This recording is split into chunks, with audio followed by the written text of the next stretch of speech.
Cambiamos de tema. Padres de familia se reunieron con el procurador capitalino, con Edmundo Garrido Osorio, y exigieron justicia ante agresiones sexuales que sufrieron menores de edad en un jardín de niños ubicado en la alcaldía Gustavo A. Madero.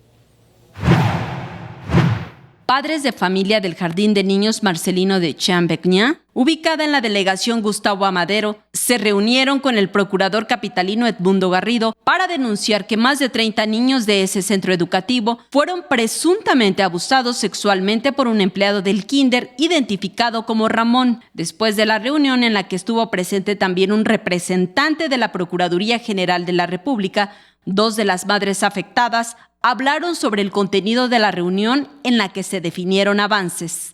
Por la magnitud de la situación, la carpeta de investigación tiene que estar en la Procuraduría General de la República, porque incluso no es nada más ya como, no está catalogado únicamente como abuso sexual, ya hay un delito de pederastía.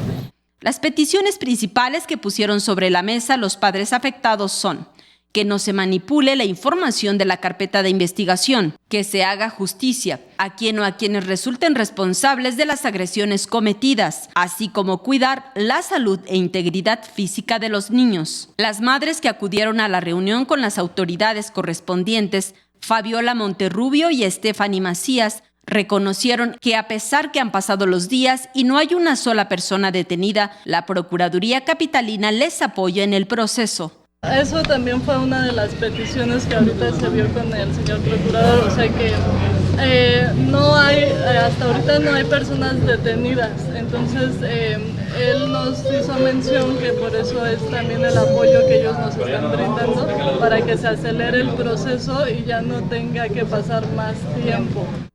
Indicaron que la PGR atrajo el caso. Explicaron que para que exista una orden de aprehensión, las autoridades les detallaron que en primer término, los padres deben presentar a los menores y concluir con cada uno de ellos un proceso legal, para después, con evidencias, se pueda girar una orden de aprehensión en contra de quien o quienes resulten responsables. Por lo pronto, los padres del kinder Marcelino de Champagnat tienen planeado reunirse para continuar el proceso judicial. En las imágenes, Javier Cordero, Saray Mariscal, 21 Noticias.